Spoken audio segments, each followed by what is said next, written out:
우리 신학자 중에 오토 피퍼라는 신학자가 있습니다. 오토 피퍼. 그 신학자가 쓴 글에 세상에는 종교가 많은데 그 많은 종교를 두 유형으로 구분을 했습니다.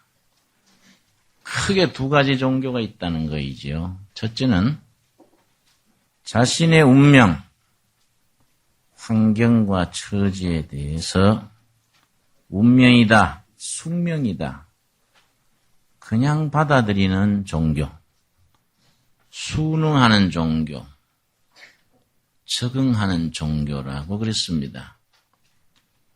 뭐 이 나쁜 일이 있어도 팔자소관이지, 이런 식으로 어쩔 수 없지, 그냥 거기에 물 흐르는 대로 이건 팔자소관이니까 그냥 참고 살아야지, 이런 운명과 환경에 순응하는 적응 종교.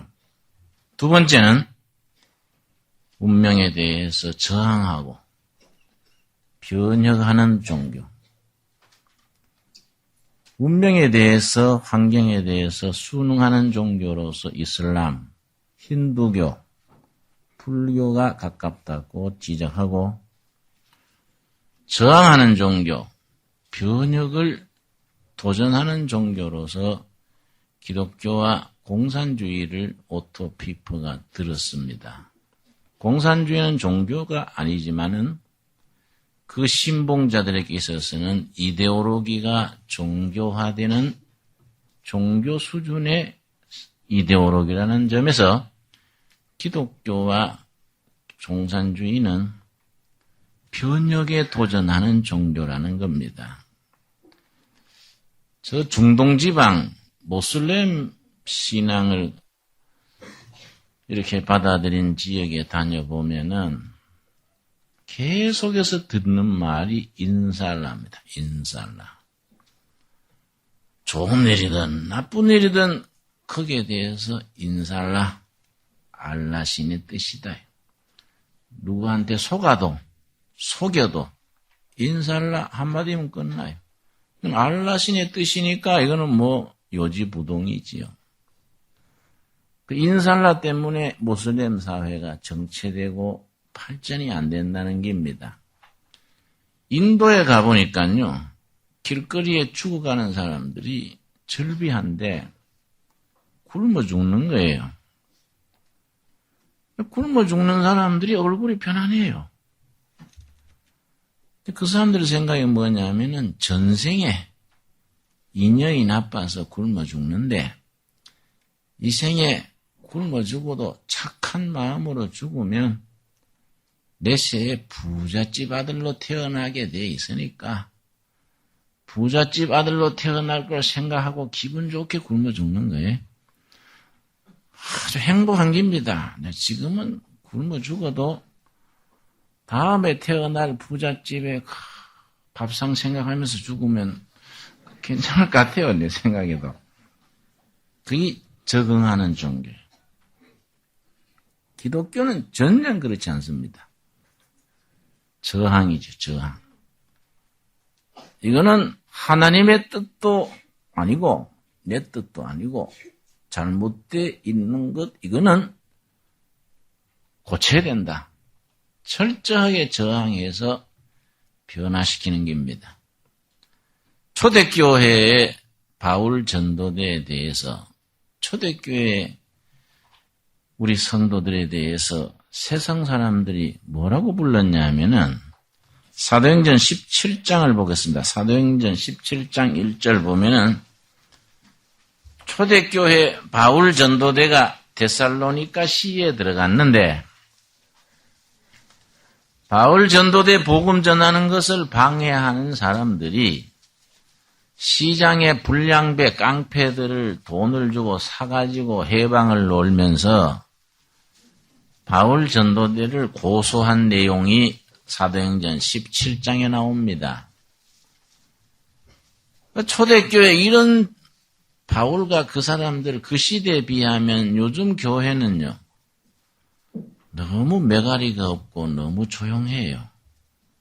신사도 아니면서 신산 척하고 너무 교회가 기백이 없고 현실에 잘못된 것을 도전하려는 그런 정신적인 영적인 그런 투지가 파이팅 스피릿이 너무 약합니다. 사도행전 17장 1절 말씀, 저희가 암비볼리와 아볼로니아로 다녀가 데살로니가에 이르니, 데살로니가 시에서 있었던 일입니다. 2절, 바울이 자기 규례대로 저희에게로 들어가 새 안식일에 성경을 가지고 강론하며 뜻을 풀어 그리스도가 해를 받고 십자가에 해를 당하시는 걸 말합니다. 죽은 자 가운데서 다시 살아야 할 것을 증명하고, 이때 성경은 구약 성경이지요. 바울이 구약 성경에서 메시아 그리스도가 오셔가지고 고난당하시고 십자가에서 죽으시고 부활하시기 예언된 걸 다 찾아서 설명한 겁니다. 성경을 가지고 그렇게 풀어서 설명하면서 이르되 내가 너희에게 전하는 이 예수가 곧 그리스도다. 초대교회 메시지의 간결한 내용입니다. 예수는 그리스도다. 유대인들이 수천 년 기다리던 메시아 그리스도가 바로 나사렛 예수가 우리가 기다리는 메시아 그리스도다. 기독교를 한 구절로 줄였을 때 예수는 그리스도다. 그 말이라 그랬죠. 그렇게 전했더니 그 따르는 사람들이 있는데 그걸 방해하는 사람들 얘기가 5절입니다. 5절. 그러나 유대인들은 시기하여 저자는 시장바닥이죠. 시장바닥에 어떤 괴악한 사람들을 데리고 때를 지어 불량배입니다. 깡패. 시장바닥에 깡패들을 돈을 주고 사가지고 바울 전도대를 지금 해방을 하는데, 성을 소동케 하여 야손의 집에 달려들어 저희를 백성에게 끌어내렸고 찾았으니, 야손은 유대인의 회당장입니다.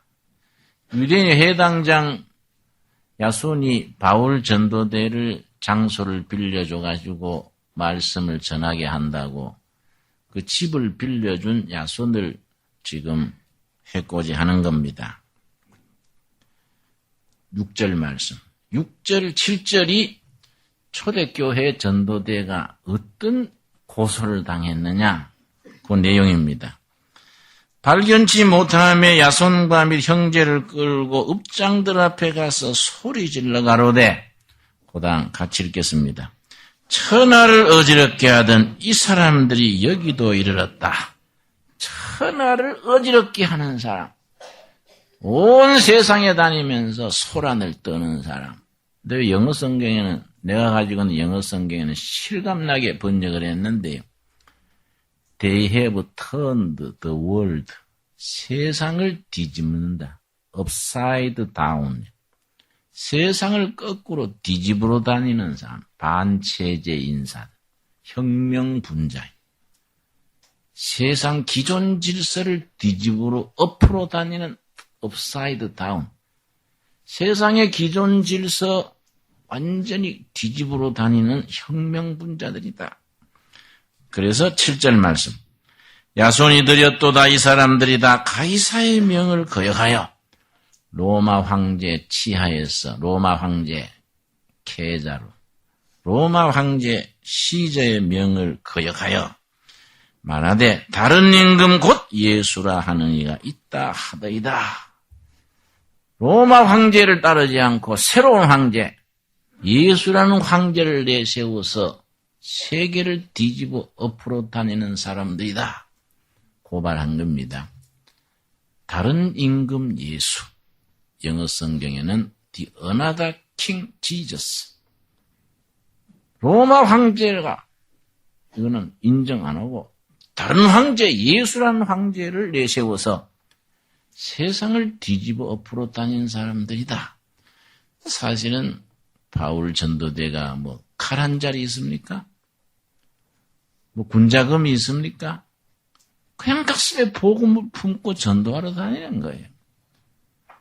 이 힘이 세상을 바꾸는 겁니다. 다른 임금 예수를 내세워서 세상을 뒤집어 엎으러 다니는 사람들이다. 기독교가 가지는 힘은 세상을 변혁시키는 힘으로서, 능력으로서 존재하는 것이지요. 오늘 읽은 본문 말씀 로마서 12장 1절 2절이 교회가 세상을 변화시킬 때에 도전하는 4단계가 거기에 나옵니다. 로마서 12장 1절과 2절 말씀에 교회가 예나 지금이나 세상을 변혁시킬 때 그 도전에 우리가 임하는 4단계입니다. 로마서 12장 1절 말씀. 그러므로 형제들아, 내가 하나님의 모든 자비하심으로 너희를 권하노니 너희 몸을 하나님이 기뻐하시는 거룩한 산제사로 드리라. 헌신하라, 헌신. 항상 교회는 헌신을 요구하지요. 이는 너희에 드릴 영적 예배니라. 2절이 요점입니다. 2절 우리 같이 읽겠습니다. 너희는 이 세대를 본받지 말고 오직 마음을 새롭게 함으로 변화를 받아 하나님의 선하시고 기뻐하시고 온전하신 뜻이 무엇인지 분별하도록 하라. 우리가 세상을 변화시키는 복음의 능력으로 이 세상에 임할 때에 우리가 거치게 되는 4단계라는 겁니다. 첫째, 어떤 단계냐? 2절. 너희는 이 세대를 본받지 말고 오직 마음을 새롭게 함으로 변화를 받아 자신의 심령의 변화입니다. 자신의 변화. 변화된 사람이 변화시키는 것이지요. 지금 문제가 뭐냐? 개혁이니 386이니 다 해도 자신이 변화되지 않는 사람이 세상만 변화되라고 요구하니까 아무도 변화되지를 않아요. 신학이 구학을 밀어내고 신학이 또 새로운 악이 되고 변하지를 않아요. 자신의 심령의 변화에서 모든 변화는 시작된다. 기독교의 이거는 메시지입니다. 자신이 변화되지 아니하고 자신이 심령이 변화를 받아서 그 다음에 세상을, 환경을, 가정을 변화시키는 겁니다. 우리 세계교회 2000년 역사의 가장 위대한 인물을 어거스틴을 찾습니다. 어거스틴. 젊은 날에 아주 방탕하고 이단 종교 마니교에 빠져가 출세를 위해서 온갖 걸 찾아 헤매던 이 어거스틴이 예수님을 만나고 회개했습니다. 회개하고 난 뒤에 전에 사귀던 여자를 만났단 말이에요. 모든 걸 다 끊고 새 사람이 됐는데 그 여자가 그런 걸 모른단 말이에요. 옛날 둘이 잘 지내던 생각을 하고 그동안에 소식이 끊어져서 찾던 중에 길에서 만난 거예요. 아, 여자가 반갑다고. 어거스틴, 반가워요. 그러니까. 어거스틴이 모른 척 한단 말이에요. 그 여자가 뒤따라오면서, 나요, 나. 어거스틴, 나라니까. 날 몰라요. 그러니까 어거스틴이 뭘 했더니 하면은, 알겠어요. 그런데 어거스틴이 변해버렸어요. 그랬다는 거예요. 난 알겠는데 내가 변했으니까 인연이 끊어졌다 이 말이죠. 자신의 변화예요. 자신이 변화된 뒤에 세상을 변화시키는 거이지요. 우리 한국 교회사에서 제일 유명하게 변화된 분은 김익두 목사입니다. 김익두 목사는 목사 되기 전에 예수님 알기 전에 평양 깡패 아주 유명한 깡패 중에 깡패입니다. 평양 주위의 시골 사람들이 평양 장날 물건 팔아 올 때 선앙당에 기도하고 왔다는 거예요. 선앙당에 손 모아서 신령님 오늘 평양장에 가서 김익두 안 만나게 해주세요. 기믹도 만나면 절대 안 나는 거야. 뺏기고 뭐. 그 깡패 기믹도가 평양 장날 또 어디 좀 뜯어먹을 자리 없나 하고 보는데 미국 선교사가요. 눈이 파랗고 코가 높은 미국 코제이 선교사가 노방전도 하고 있는 거야. 노방전도. 기분 나쁘잖아요. 깡패가 보니까. 응? 야, 코제이, 너 왜 내 허락도 안 받고, 응? 영업하는 거야? 그러고서는, 그러니까, 이 선교사가 뭐, 들은 척도 안 하지요. 돌멩이를 던져서 이마를 던졌는데 피가 출출 흘렀어요. 근데 그 선교사가요, 아주 온화한 얼굴로, 형제여, 하나님은 당신을 사랑하십니다. 이러니까 이거 완전히 기가 죽은 거예요. 응? 힘으로 한번 치고받고 하겠는데 형제여 사랑하십니다. 이게 뭐 해볼 죄가 있어야지. 근데 그날 저녁부터요 고민에 빠졌어요. 그 선교사의 사랑의 미소 거기에 뭐 자꾸 마음에 걸리는 거예요. 찾아가서 전도받았어. 찾아가서. 그래서 이 사람이 복음으로 변화된 게입니다. 김익두 목사가. 나중에 목사가 됐습니다만은. 김익두가 변하고 나니까요. 깡패 세계에서는 완전히 무능자거든요. 주먹 아이들이고 뭐 힘이 있습니까? 큰 깡패가 사라지니까 골목 깡패가 설치잖아요. 골목 깡패들이 김익두 인자 뭐 폐인처럼 됐다는 말 듣고요. 설치기 시작하는데 김익두가 하루는 지나가는데 골목 송사리가 붙들고 너 왕년에 김익두 한번 붙어볼래? 너 완전히 넌 뭐 병신 됐다지? 야 얼마나 약을 올리는지 참다 못해가지고 한 방에 날려버린다고 돌멩이를 잡았어요. 한 방에 머리 까버린다고 돌멩이를 들고 내리치려다가 예수님 생각한 거예요. 예수님은 날 위해 죽으셨는데 내가 참아야지. 그 들고 있던 돌을요 뒤로 그냥 떨어뜨리고 한숨을 쉬면서 했다는 말이 유명합니다. 야 인마 예수는 내가 믿고 복은 네가 받았어 인마. 유명한 말이에요. 싸움할 때 한번 써먹었어요. 옳은 얘기야. 복은 내가 예수 믿었는데 지가 머리 안 까졌으니 그 복은 지가 받은 거야. 복은. 이 복음이라는 것은 자기 변화야. 자기. 속사람의 변화야. 속사람의. 여러분 그 변화되는 능력이 하늘로서 임하는 거예요. 그래서 능력의 복음을 얘기해요. 능력. 능력은 힘이거든요. 힘. 무슨 힘입니까? 변화시키는 힘. 죽음에서 부활하게 하는 힘. 복음은 능력이지요. 두 번째 어떤 단계냐? 12장 2절 다시입니다. 2절 첫머리가 뭐입니까? 너는 이 세대를 본받지 말아라. 겉의 변화, 겉모습의 변화. 세상 풍속, 세상 제도, 세상 가치관, 성경 말씀에 위배되는 세상 것을 따르지 않는 변화예요. 첫째는 자기 심령의 속사람의 변화. 다음, 형식의 변화. 그러니까 은혜 받고 예수 믿으면 술도 끊고 담배도 끊고 벌써 사람이 변하잖아요. 모습이 변한다고요. 세상 걸 안 쫓아가는 겁니다. 벌써 사귀던 친구가 달라지고 노는 물이 달라진다 그러지요? 두 번째지.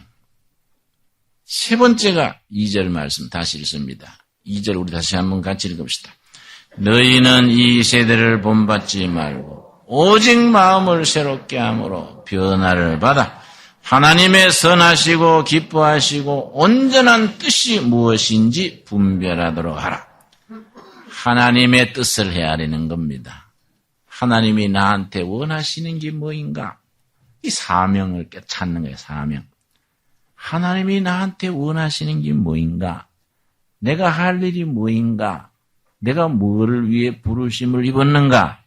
여러분, 하나님이 우리에게 가장 원하시는 게 뭡니까? 우리 신앙생활의 목표가 뭐입니까? 가장 높은 목표가 뭐입니까? 로마서 8장 29절에 그걸 딱 짤막하게 말해주는 겁니다. 로마서 8장 29절 말씀에 우리가 변화를 받고 세상 사람에서 하나님의 사람으로 벌써 모습이 바꿔진 뒤에 우리 신앙생활의 궁극의 목표가 뭐냐 이거지요. 로마서 8장 29절 말씀. 하나님이 이미 아신 자들로 또한 그 아들의 형상을 본받게 하기 위하여 예수님을 본받는 거예요. 이 땅에 오신 아들 예수 그리스도를 본받는 것, 예수님의 형상을 담는 것, 예수를 본받게 하는 것이 성령 충만이요. 성령 충만. 여러분, 성령 충만을 여러분 자꾸 감정적인 것, 뜨겁고 불받고 그런 식으로 나가면 점점 이건 에스카레이트가 돼요. 난 집회 나가서 제일 질색하는 게 소리 질러서 하는 거야, 소리. 주야! 그래서 난 아주 불안하고 아주 못마땅해요. 몇천 명 모여서 악을 써보세요. 아이고, 그거 난 불안하고 아주. 그거 왜 그랬는지 모르겠어요. 응? 우리 개신교가 이 도를 닦는 자세가 이 아주 참, 응? 영적 깊이가 없어요. 소리 지르고 눈을 뒤집고. 그거 난 아주, 우리네도 받기 전에 띠부터. 응? 그래, 특별히 여성들이 더 하지. 응? 여성들이 방방 뛰면, 저래가 어떻게 살림 사나, 하고. 저러다가 설거지하다 그릇 다 깨뿌리겠다 싶고. 강사님 뒤집어 주십시오. 내가 뒤집을 죄가 있어요. 응? 그러지 마세요. 내가 뒤집는 거는 우리 교회 수십 년 해도 못 뒤집는데 3일 만에 지가 왜 뒤집어요? 아닙니다. 우리 예전도에서 우리 집회를 위해서 열을 금식하고 철야했습니다. 열을 철야했으니까 뒤집어질 줄 믿습니다. 그런데 설교하자마자 졸아요. 열을 철야해시 졸아야 정상이지. 실컷 졸다가 설교 끝나면 찬송할 때 또 뛰는 거야. 마치고 나면 또 안수해달래. 그래, 어디가 편찮았어요? 그럼 어깨가 절려요. 그래서 내가 그렇게 흔들듯이 절리지요. 그런 식으로 나가면, 고라니 그런 식으로 나가면. 뭐의 목표냐, 이게 우리가 신앙생활의 목표가 아들 예수 그리스도를 본받는 거다. 이해 갑니까? 예수님의 삶, 교훈, 인격, 그걸 본받는 거야. 예수님의 수준에까지 도달했을 때 뭡니까? 성령 충만이야. 성령 충만. 성령 충만이 딴 게 아니고 예수님의 수준에까지 도달했을 때를 성령 충만. 여러분, 예수님의 수준에까지 도달해야 할 수 있게 성령님이 힘주시라고 기도하시기 바랍니다. 그렇게 응답을 받아야 돼요. 마지막 네 번째가 뭐이냐? 1절입니다. 12장 1절 말씀, 12장 1절 말씀. 로마서 12장 1절. 그러므로 형제들아 내가 하나님의 모든 자비하심으로 너희를 권하노니 너희 몸을 하나님이 기뻐하시는 거룩한 산 제사로 드리라. 헌신이죠, 헌신. 정말 자기가 예수님의 형상을 본받아서 예수님의 인격과 예수님의 삶, 그걸 본받아서 자기 자신을 교회를 위해 하나님의 뜻을 땅에 이루기 위해 자신 살아있는 제물로 드리는 겁니다. 목회자로, 교사로, 상인으로, 정치가로 자기 있는 자리에서 자신을 드리는 겁니다. 이게 정말 성도들의 삶이고 여기를 통해서 자신이 변화돼 세상을 변화시키는 거이죠.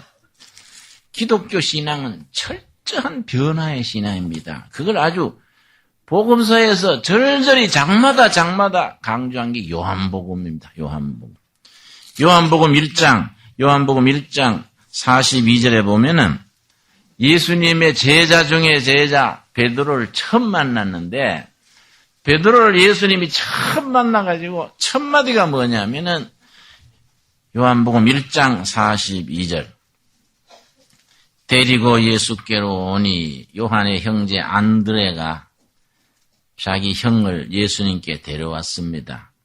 데리고 예수께로 오니 예수께서 보시고 가라사대 너가 요한의 아들 누굽니까? 시몬. 예수님 만나기 전에 이름이 시몬입니다. 시몬이니 장차 게바라하리라.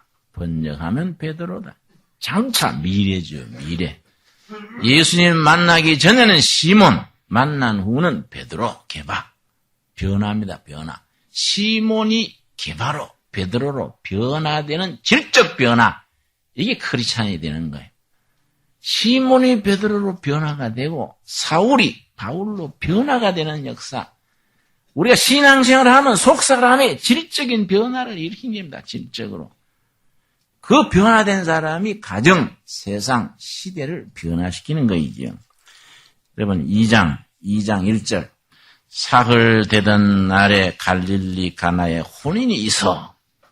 예수님의 첫 이적이 가나 혼인잔치에서 무슨 역사를 했습니까? 11절 말씀.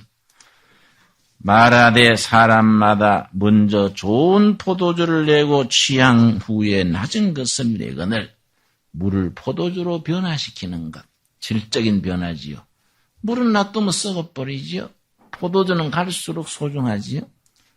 여러분, 우리 성도들의 변화, 물이 포도주로 변화되는 역사가 복음의 역사입니다. 3장 1절, 요한복음 3장 1절. 바리새인 중에 누구지요? 니고데모 국회의원입니다. 우리식으로 말하면 니고데모라 하는 사람이 있으니 유대인에 가느니라. 3절 같이 읽겠습니다. 예수께서 대답하여 가라사대 진실로 너게 이르노니 사람이 거듭나지 아니하면 하나님 나라를 볼 수 없느니라. 변하지요. 거듭나는 변화. 뭘로 변하느냐? 6절 있습니다. 6절. 육으로 난 것은 육이요. 그 다음 뭐로 납니까? 성령으로. 육신으로 난 우리가 영으로 변화되는 겁니다. born again. 세상 사람이 하늘나라 사람으로, 육으로 난 사람이 영으로 변화되는 겁니다. 4장에 무슨 변화입니까? 4장. 요한복음 4장.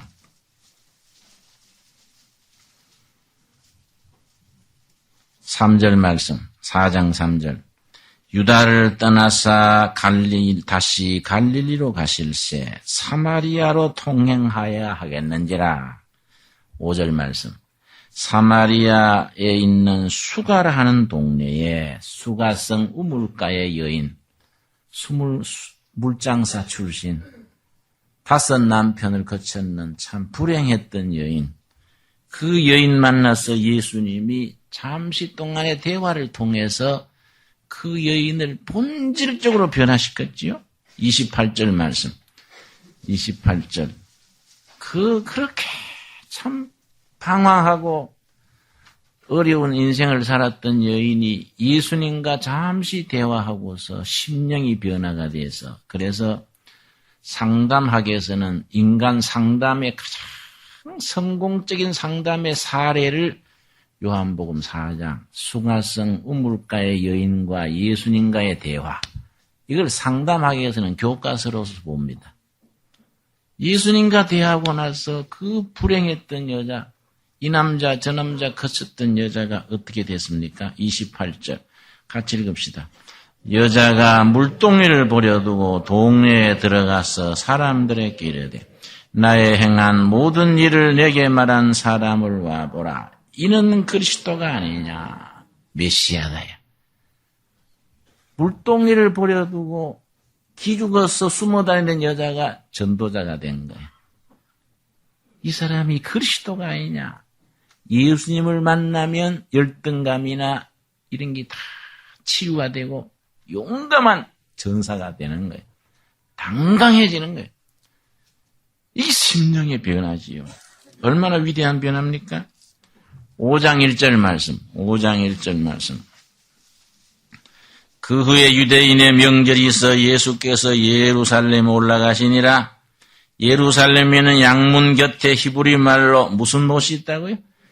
베데스다 연못가에 38년 된 병자, 38년 되게 누워있던 여자가 아니죠. 환자에게 5절 말씀. 5장 5절 말씀. 거기에 몇 년 됐다고요? 38년 된 병자가 있더라. 6절 말씀. 예수께서 그 누운 것을 보시고 병이 벌써 오랜 줄을 아시고 이르시되 너가 낫고자 하느냐? 여러분, 오늘 예수님이 우리한테 이렇게 물으신다고 받을 수 있기를 바랍니다. 아무개냐? 너 신세가 처량하냐? 너가 낫고자 하느냐? 예, 예수님, 나 낫고 싶습니다. 너가 낫고자 하느냐? 일어나 네 자리 들고 걸어가라. 우리 주님이 지금 우리한테 그렇게 다가오시는 겁니다. 8절 말씀. 예수께서 가라사대, 우리 같이 읽읍시다. 일어나 너 자리를 들고 걸어가라. 우리가 그걸 들어야 돼요. 일어나 걸어가라. 왜 그래 누워있냐? 왜 네 인생이 그렇게 지지부진하고 못나고 왜 그러냐? 일어나 걸어가라. 9절 말씀. 그 사람이 곧 나아서 자리를 들고 걸어가니 이날은 안식일이니 참 그때나 지금이나요. 하나님 잘못 믿으면 사람들이 얼마나 오그라지고 삐뚤어지는지 그날이 안식일이라고 38년 만에 일어나서 가는 사람을 보고 사람들이 뭘 가지고 시비 걸었냐면은 10절입니다. 10절. 유대인들이 병 나은 사람에게 이르되 안식일인데 너가 자리를 들고 걸어가는 것이 옳지 않다.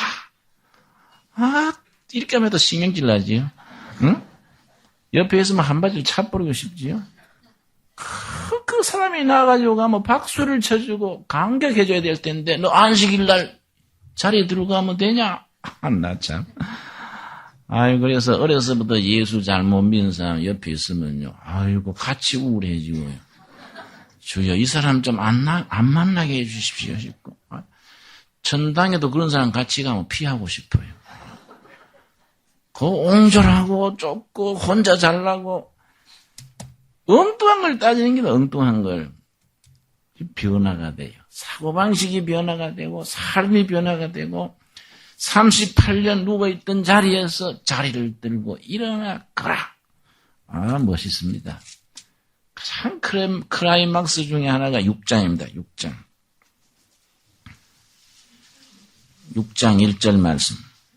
그 후에 예수께서 갈릴리 바다 곧 디베랴 바다 건너편으로 가시매 5,000명한테 보리떡 5개와 물고기로 5,000명 먹이던 변화예요. 아, 엄청나지요, 여러분. 9절 말씀. 여기 한 아이가 있어 보리떡 5개와 물고기 2마리를 가졌나이다. 10절 말씀. 예수께서 가라사대 이 사람들을 앉게 하라. 그 예수님을 따르던 무리들을 다 앉게 한 뒤에 보리떡 5개와 물고기 2마리로 다 먹이셨거든요. 요즘 말하면 보리살 단말 동태 2상자 가지고 5,000명 먹은 거예요. 그런 변화지요. 그러고서 예수님이 참 멋있는 말씀하십니다. 떡을 다 나누신 뒤에 예수님이 하시고 싶은 말씀은 그 35절에 있는 겁니다. 35절. 보리떡으로 5,000명 먹은 게 문제가 아니다, 이거는. 이거는 문제가 아니다. 보리떡 먹은 거는 몇 시간 지나면 또 배고프진단 말이에요. 예수님이 하시고 싶은 말씀은 35절이지. 우리 한번 같이 읽겠습니다. 예수께서 가라사대 내가 곧 생명의 떡인 내게 오는 자는 결코 줄이지 않을 터이요 나를 믿는 자는 영원히 목마르지 아니하리라. 너가 떡 먹고 배부릅니까? 내가 떡이다. 내가 떡이다. 영원히 배고프지 않는 떡이다. 요한복음의 변화 중에 최고의 클라이막스가 뭐겠습니까? 나는 부활이요. 부활. 나는 부활이다. 죽음에서 일어난 변화지요. 우리가 변화의 신앙을 우리가 아멘으로 받아들여서 삶이 변화되고 우리 가정이 변화되고 세상을 변화시키는 데까지 자랄 수 있기를 바랍니다. 기도하겠습니다. 여호와 아버지 감사합니다. 이제 부활절이 일주일 남았습니다. 우리 주님이 무덤을 깨치시고 죽음을 이기시고 부활하신 그 변화를 우리가 기리면서 우리 자신이 말씀 안에 변화가 되어 예수님의 모습을 본받는 우리가 되게 하여 주시옵소서. 능력의 복음으로 우리 속사람이 변화가 되고 겉모습이 변화되고 삶이 변화되어 내 세상을 변화시키는 데까지 쓰임받게 헌신하도록 이끄시옵소서. 예수님 이름 받들어 기도드렸사옵나이다. 아멘.